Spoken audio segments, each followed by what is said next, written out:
Good evening. If you're here, great. Thanks for tuning in. If you're not here, it doesn't matter. If you're going to watch again later, thanks for watching again later.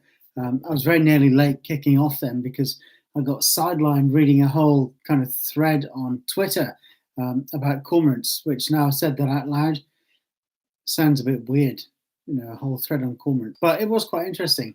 It was a whole thread about cormorants and how they've become a species now which are kind of hoovering up fish stocks.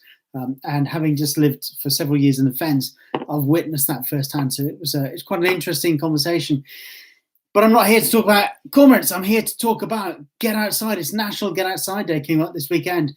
Tonight, I remember to wear my glasses because last week I couldn't see. So this weekend, this coming weekend, Sunday the 26th of September, is National Get Outside Day. So I'm going to present you with a challenge to help to encourage more people to get up outdoors and get active, right? Now, for March last year, I became one of the Ordnance Survey Get Outside champions. And that was pretty weird because I became a Get Outside champion just a few weeks before, not even weeks, before our Prime Minister here in the UK, Boris Johnson, said, right, that's it, you've got to stay at home. So that was a bit of a contradiction, So we had all of these Get Outside champions, people like me that are passionate about the outdoor environments and encouraging people to come outdoors with us and enjoy the benefits that we do. Now saying don't go out, stay at home and think about going out and look at pictures instead. So it was quite hard to kind of find ways to keep the outdoor spirit alive in many people, especially those people that are maybe they don't ordinarily choose to go out and enjoy outdoor spaces. Hey Steve, good to see you, buddy. So that was my first year. This is my second year. So things have opened up a lot more. It's different, But I've spent my life doing this kind of stuff. When I was much younger, I worked in the sports and fitness industry, and lots of that was about encouraging people to get active. A lot of that was about encouraging people to get active outdoors. I've run national programs and international programs, encouraging people to get up, get active, get outside, look after their heart, eat better, live better, all that kind of stuff. And it's fascinating. Now, I'm going to refer to notes because, as always, being brain damaged, if I don't refer to notes, I'll go off on a tangent, and that's kind of where I'll stay. Now, what are the benefits of getting outside? They're so wide and varied and so different for so many people, but at its base level, in my opinion, the benefits are, one, that getting outside encourages activity, which is good to create positive physical health. It helps to overcome modern dietary related diseases associated with lack of activity. So getting outside is really good for that. For many people, spending time outdoors gives them a chance to decompress in an uncomplicated environment, where there's no stresses, there's no strains, it's just you and nature. Leave the phone behind. If you want to take a phone, just take a little, does nothing but make phone calls. And it gives people a chance to de-stress, and that's a kind of a step towards creating positive mental health. And that's huge, especially with what we've just gone through with the pandemic, where people have been kind of confined and locked up. And it's been such a challenging time that suddenly getting outside is important.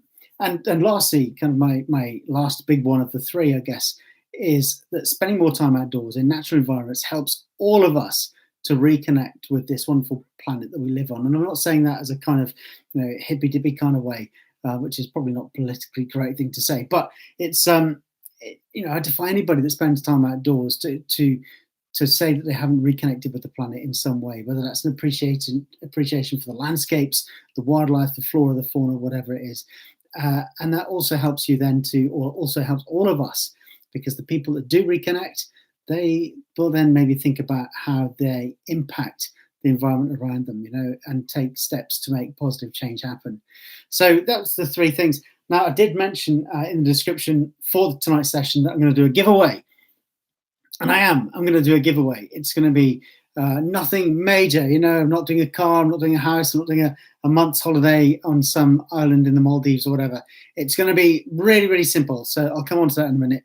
It's just a bit of fun that will hopefully encourage a few people to encourage other people to get outdoors and get active and enjoy all the benefits that people like you and I already experience. Now, at the heart of my work to encourage people to get outdoors and get active, and as I said, that's been quite broad for several decades now. You know, I've got a couple of books that are international bestsellers and award-winning books all around the world, encouraging kids to get outdoors and get active. Um, Behind all of that runs a key theme about promoting the ethos and ethics of Leave No Trace, reducing the impact that we have on the environment around us. And Leave No Trace isn't just about not dropping litter. You know, it's about much more than that. It's about making sure that we stick to marked trails because that helps to limit erosion and destruction of flora and fauna. Um, just last weekend, I climbed a mountain here in Wales. I now live in Wales, and and there wasn't any litter. You know, I didn't see any litter, didn't see any of that. But what I did see was destruction of the environment, where people have veered off of the marked paths so much that paths that were kind of, I don't know, 2 meters wide were suddenly 5 meters wide, and that continues and that cascades down through. So, you know, sticking to marked paths. Think about the food that you're going to take, the impact of the food you're going to take. Do you need to take lots of plastic stuff? Can you get away without it? Plan for success. If you don't plan for success, you know, poor planning leads to poor and high impact decisions and actions when we're out in the field. You know, so plan for all of that. Waste management. You know, noise pollution. One of my biggies. I hate it. You know, you go into these wonderful areas and you think this is amazing. I'm like miles from anywhere, and there's not a sound apart from the jets coming over, maybe. And then suddenly you hear people talking really loudly or shouting and for no reason. So manage your noise pollution, because that does disturb my enjoyment, lots of other people's enjoyment, and also the wildlife around us. Um, think about the products you take. You know, are the products that you take into the field, is it sustainable? Lots of outdoor companies, especially these days, put a huge amount of effort into making sure that the sustainability is at the core of their business. You know, I know loads of companies do this now, and it's not lip service. They are actually doing this, which is great to see and great to experience. And I'm lucky because I get to be part of that process with some of these companies. What else have I got down there? Think about the products you take in. Think about food, water, where you're going to travel to. You know, if there's three of you going, do you need to take 3 cars? Reduce it to 1. Where you're going to park, how you're going to get rid of your waste. There's loads of things. I wrote an article on this, possibly the best place to see the simplest article I wrote on Leave No Trace is on the Camera SF website. So I'll drop a link in the description, where the description goes to the Camera SF website, where you can read a blog about Leave No Trace. It's important, right? It really is important. So Get Outside for me isn't just about encouraging people to go out and climb mountains. You know, you see on social media guys that are like, oh, it's all about mountains, it's all about huge vistas and big photographs.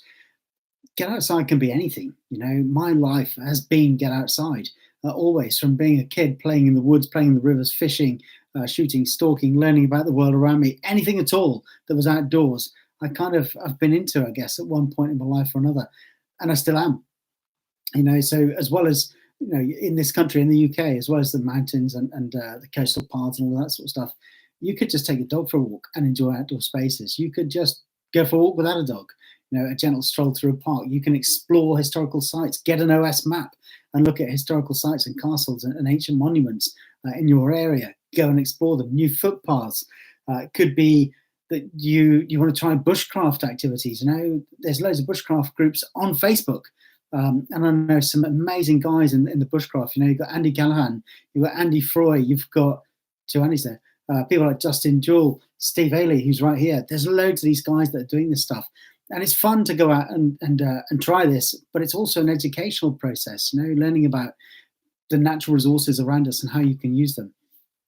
Again, I'll try and drop some links. I will drop some links in the description below, so that you can find some of these guys through their Facebook and other kind of social media channels. Could be running, could be you know, cycling, could be anything at all that you like to get outdoors. Now, here's the challenge. My challenge is going to be to win some prizes. They're really simple and they're mostly orange, right? Nice. No, right. Okay. As you know, Yeah. No, I kind of get that. Just reading the comments, this is the first time I've been trying to read comments because I didn't have the technical nous to make this happen before. As you and I both know, I got told off for my charity. I left no trace on the phones being the phones. Didn't applaud that. That was probably an isolated incident. If you want to talk about leaving no trace in greater depth, let's do it. If I can help you to educate the people around you, or maybe give you some advice on how you can manage those conversations. I'm no expert, but I'm open to it. You can contact me. We follow each other on other social media channels. Let's have a conversation and explore that in more depth, because that's an interesting one to kind of cover off, as well as the actual activity of Leave No Trace. We've got loads of people out there, especially this year, that are engaged in, and Steve Ailey has just been talking about this on his Facebook group, that have been talking about kind of these wild campers that go out, and they're not real wild campers. They're not people that take pride and appreciate the outdoor environments. They just want to go out and spend a night out with their mates and drink loads of grog or do whatever they're doing, chuck the cans on the floor, leave the baked bean cans, leave fire pits, leave tents behind sleeping bags. We've all seen those images. Are very sensationalized. They're very true, but they get hijacked by kind of mainstream media, mainstream press, and that gets used as an example of kind of what we might term wild camping. I hate anything wild, right? Wild swimming, wild camping, wild running. You go swimming, you go camping, you go running, you just don't do it on a campsite or whatever. Anyway, that's an aside. And when I was talking to Steve the other day, kind of one of my comments was that what we need to do is find a way to separate that, to give that activity a different name, and make it feel different, make it definitely different from wild camping, which is usually proper wild campers are usually people that have an appreciation for the world around them and do leave no trace. But when you see all this other sort of stuff going on, it's really not very good. It's not very good for the environment. It's not very good for us. It gives us a bad rep. And as Fenland Codewampler said, that's an awesome word, Codewampler. If you don't know what it means, look it up. Sometimes you get people that have the misconception that you're out there to do that and you're not going to look after the environment. So we need to find a way to step away from that and educate people that there are people like us that go out and do it, and we do it properly. And you could never tell that we've been there. But there are also the people that do genuinely make a mess and have a high impact, right? So, let's continue this. Fenland Codewampler, if you go onto Steve's Facebook group, you'll see a whole conversation started about that. And I'm sure Steve would appreciate your comments on your experience, because I think it's important. It is important. Leave no trace, it should be enough, but there's an education process behind it on both sides. And as I've mentioned earlier, you've got to kind of drop in on behavioral science and create a defining line between wild camping and other activities, the other activities being the messy end of the market. So I'm very passionate about that. So I'll drop the links below, and if I forget any, or if you know any, then please nudge me or drop a link in the comments section after the session, whenever it is, it'll go live or whatever. So what are the prizes? The prizes, I say, it's going to be really simple, right? The prizes, I've got one of these. It's an Ordnance Survey play in the rain biodegradable poncho. Because it's biodegradable, I'd say don't wear it for too long, or it might just turn into mush. I don't know. I've never done it, so I can't comment. But it'll be a biodegradable poncho. So that's one of the prizes. There'll be some stickers, kind of, again, this Ordnance Survey Get Outside stuff. There'll be some zipper pulls that I made out of a fishing line that I picked up off the North Cornwall coast when I was down there with Steve, funny enough.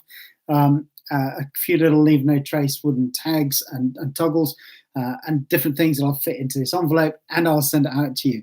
Now, the challenge will be, hang on, there's what I'm trying to promote. I said nature and respect. Thanks. Drop me a line anytime, buddy. We'll talk this through. I don't have the answers, but maybe between us we can make good stuff happen.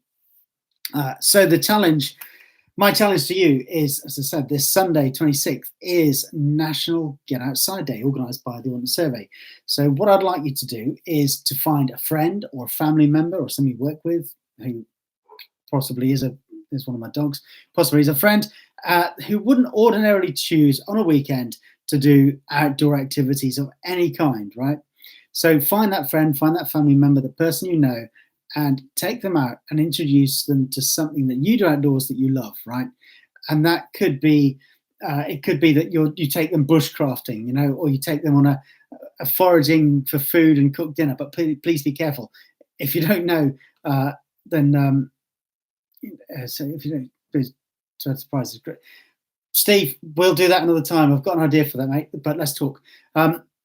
Yeah, so it could be that you take them bushcrafting. It could be that you take them on a foraging and make lunch type thing going on. It could be that you, I don't know, take them on a bike ride on their first walk over Dartmoor or whatever outdoor space, or walk along the river, or take them fly fishing, or take them nature watching, bird watching. Just take a friend that ordinarily wouldn't choose to spend their time outdoors, take them out and introduce them to the outdoor environments. Now, the winner that will be chosen at random for me, my decision is final, and it's very whimsical. So I'll look at, just drop a comment and tell me what you're going to do. And I'll choose the one that I think is the coolest.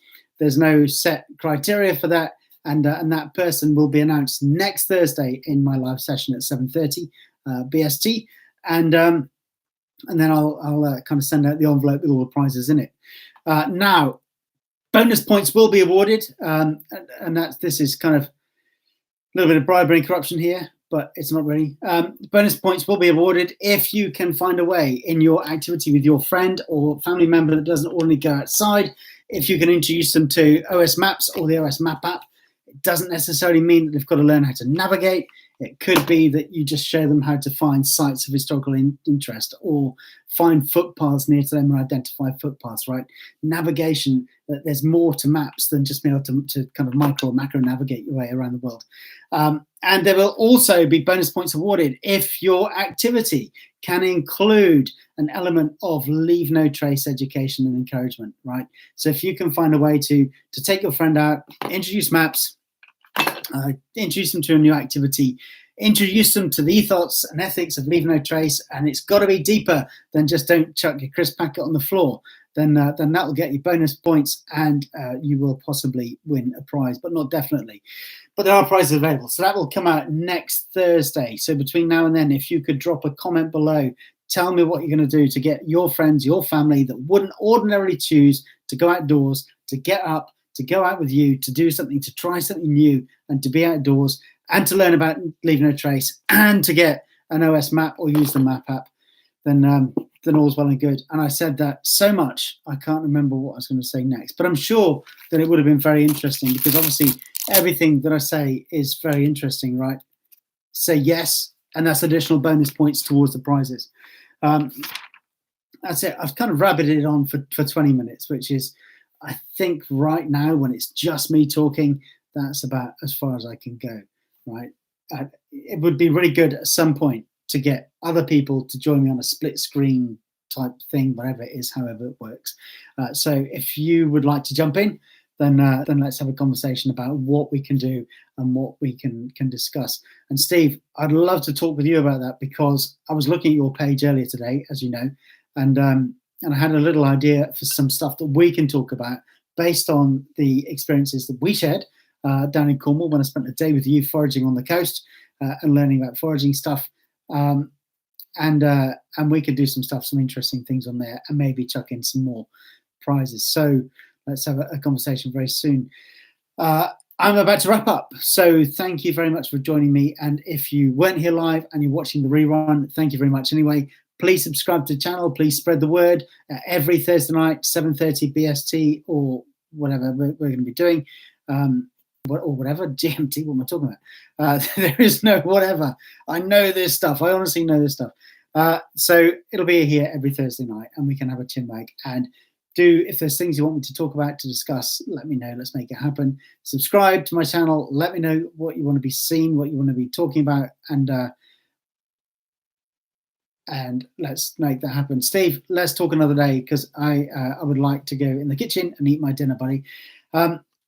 So whatever you're doing, be good, be brilliant, be awesome. Thank you very much. And if I can help you in any way, get in touch and let's make good stuff happen. Take care. Look after your team.